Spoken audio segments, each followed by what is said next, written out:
सो बेटा जो हम डिस्कस करेंगे साइकस में, इसमें हम इसके जो 3 पोर्शन में डिवाइड करेंगे। एक में हम इसकी मॉर्फोलॉजी पढ़ेंगे, इंट्रोडक्शन एंड मॉर्फोलॉजी देखेंगे, फिर इसकी एनाटॉमी, और नेक्स्ट जो सेशन होगा उसमें हम इसकी रिप्रोडक्शन और इसका लाइफ साइकिल इसको डिस्कस करेंगे। सो साइकस जो है एटलीस्ट इसकी 65 स्पीशीज वर्ल्ड में जो है वो अभी तक डिस्कवर हुई हैं। ये ट्रॉपिकल और सब ट्रॉपिकल रीजन में जो है वो पाया जाता है। इसके अलावा ये South and Central America, Mexico, Australia, Japan and China, South East Asia, tropical Africa, semi desert climate and rainforest में ही पाया जाता है। तो ये काफ़ी डाइवर्स इसकी जो है वो हैबिटेट है, जहाँ पे ये almost all over the world जो है इसकी 65 स्पीशीज जो है वो पाई जाती हैं। मॉर्फोलॉजिकली बेटा अगर इसे देखें तो इसकी जो प्लांट बॉडी होती है वो सेप्रोफिटिक प्लांट बॉडी है।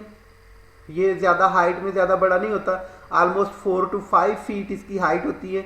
लेकिन कुछ इसके एक स्पीशी है जिसको साइकस मीडिया कहते हैं, ये जो है ऑलमोस्ट 20 फीट इसकी हाइट होती है। इसका जो स्टेम होता है वो अनब्रांच्ड होता है, जैसे ये देखें यहाँ पे ये स्टेम जो अनब्रांच है, यहाँ से इससे फर्दर कोई ब्रांचिंग नहीं है, कॉलमनर है, कॉलम की तरह है। ठीक है, जो आपको पता है अब इसमें एक्सेल में देखते हैं रो और कॉलम, तो ये जो ये वाले होते हैं वर्टिकली अपवर्ड डाउनवर्ड, ये इसको कॉलम कहते हैं, इसकी वजह से इसको कॉलमनर है इसका जो स्टेम है।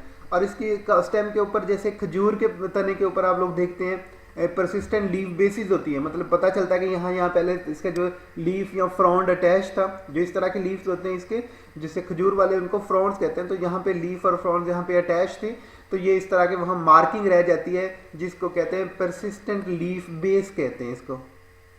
लीफ सेगमेंट रिमेन सिंसिनेटली इन्वॉल्वलेट विद इन द बड, इस बड के अंदर रहते हैं यहाँ से, और ये हर जो है वो 1 to 2 ईयर जो है वो ये निकलते हैं यहाँ से। इस तरह से हम इसकी जो लीफ बेसिस हैं उससे हम इस प्लांट की एज का भी अंदाजा लगा सकते हैं, क्योंकि ये एक जो साइकिल है, ये सर्कल है, ये 1 to 2 ईयर में ये कंप्लीट करता है। इसके जो फीमेल रिप्रोडक्टिव स्ट्रक्चर होता है मेगास्पोरोफिल्स इसको कहते हैं, वो भी लीफ लाइक एक स्ट्रक्चर होता है। जो मेल होता है वो तो कोन की फॉर्म में होता है, कंपाउंड हुआ होता है, लेकिन जो फीमेल होता है मेगास्पोरोफिल वो कोन की शक्ल में नहीं होता, बल्कि वो एक लीफ लाइक स्ट्रक्चर है जिसके ऊपर ओव्यूल होते हैं। और ओव्यूल जो होते हैं वो 2 और मोर होते हैं, ये पेयर्स में होते हैं, ऑलमोस्ट ये 6 तक होते हैं, 2 से 6 तक या 8 तक ये होते हैं। और उसी के लोअर एंड पे वो जो लीफ लाइक स्ट्रक्चर होता है, जिसे हम रिप्रोडक्टिव स्ट्रक्चर में फर्दर डिस्कस करेंगे, वहाँ पे ये इस तरह से फॉर्मेशन इसकी होती है कि ये लीफ लाइक होता है, बट ये इसके ऊपर जो है वो कंपाउंड बन के यहाँ इकट्ठा होकर ऐसे कोन नहीं बनाता, like the male cone. Plant grow very slowly adding a new crown of leaf every 1 to 2 year, 1 से 2 साल बाद सिर्फ एक ये लीफ का क्राउन या एक ये इस तरह से इसके अंदर ऐड होता है, अदरवाइज ये इसकी स्लो जो है वो ग्रोथ जो है वो काफ़ी स्लो रहती है। अगर ये दूसरी फिगर में देखें तो यहाँ पे ये एक और एलेबोरेशन की गई है पिक्चर से।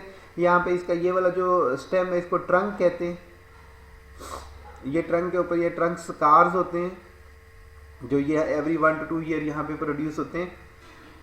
ये जो ऊपर इसके जो लीफ होते हैं उसको कहते हैं फ्रॉन्ड, जैसे खजूर के पत्ते होते हैं कंपाउंड, इस तरह से इसको कहते हैं फ्रॉन्ड। ये ऊपर जो इसकी ये सारी ये फोलिएज है उसको कहते हैं क्राउन, इसकी फोलिएज को क्राउन कहते हैं।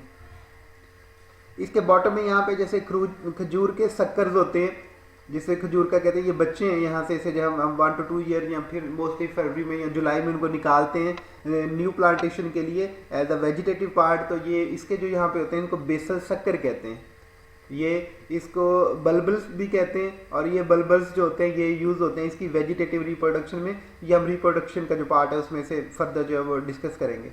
यहाँ से जो रूट्स डिवेल्प होते हैं उनको प्राइमरी रूट्स कहते हैं, और ये प्राइमरी रूट फर्दर जो है वो डिवाइड होकर सेकेंडरी रूट्स बनाती हैं। इनमें से कुछ जो प्राइमरी रूट्स होती हैं वो दोबारा से सरफेस की तरफ मूव करके एक कोरल टाइप स्ट्रक्चर बनाती हैं। उनको कोरल स्ट्रक्चर बनाने की वजह से इसको कोरोलाइड रूट्स भी कहते हैं। और ये वाली जो रूट्स होती हैं ये नाइट्रोजन फिक्सिंग में यूज़ होती हैं। ये नाइट्रोजन फिक्सिंग इसका एक मतलब है कि ये दूसरी जो है फंगस के साथ ये एसोसिएशन बनाती है और नाइट्रोजन फिक्सिंग का जो प्रोसेस है वो करेगी। लेकिन जो ये वाले रूट्स होते हैं प्राइमरी और सेकेंडरी, इनका काम जो है वो एंकरिंग और वाटर और न्यूट्रिएंट एब्जॉर्प्शन है।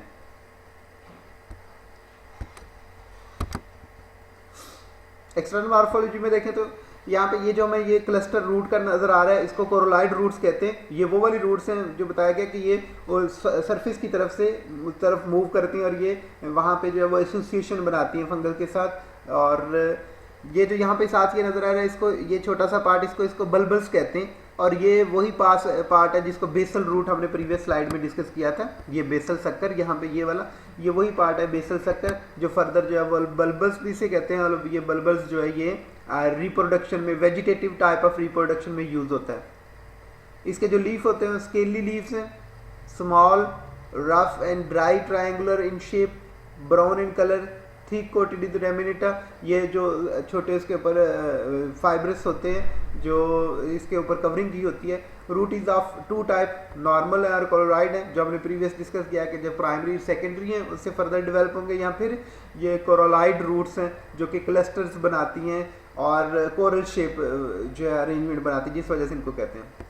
जो नॉर्मल रूट्स होती हैं वो टैप रूट है, grow from the radical deep inside the soil giving out the lateral branches, जिनको सेकेंडरी रूट्स कहते हैं, प्राइमरी और सेकेंडरी रूट्स में। सम जो लेटरल रूट्स होती हैं grow apogeotropically toward the surface of the soil, surface of the soil की तरफ आएंगी और जिस वजह से वो डिक्टमसली ब्रांच होंगी। और ये जो स्वोलन पार्ट होगा इसको कहेंगे कोरोलाइड रूट्स। जैसे ये प्रीवियस यहाँ पे ये देखें, ये प्राइमरी रूट्स वही वाले हैं बट ये जो है ये ऊपर को यहाँ पे मूव करके सरफेस की तरफ आ जाती हैं और एसोसिएशन बनाती हैं, नाइट्रोजन फिक्सिंग का काम करती हैं, तो इनको कोरोलाइड रूट्स कहते हैं। नेक्स्ट इसमें देखें तो ये इसमें एसोसिएशन दिखाई गई, ये कोरोलाइड रूट्स का ये वाला टिप है जो कि यहाँ पे रूट कैप नहीं होती यहाँ पे, और यहाँ पे ये फंगल के साथ ये एसोसिएशन बनाती है, एल्गल के साथ एडिशनल जोन बनाती है और ये जो है वो एसोसिएशन करती है नाइट्रोजन फिक्सिंग के लिए। Nitrogen fixing blue green algae के साथ, साइनोबैक्टीरिया, बैक्टीरिया डायटम, नॉस्टॉक्स, ये जो है डिफरेंट इनके स्पीशीज हैं बैक्टीरिया की, उनके साथ ये एसोसिएशन बनाकर ये रहती है यहाँ पे। द मच ब्रांच मास होती है ये वाली, क्यों काफ़ी ज़्यादा ब्रांचेस है, लाइक कोरल, जिसकी वजह से इसको कोरलाइड रूट्स कहते हैं। कोरल की तरह होती हैं, काफ़ी हैवी मास है जिस वजह से इसको कोरल रूट्स भी कहा जाता है।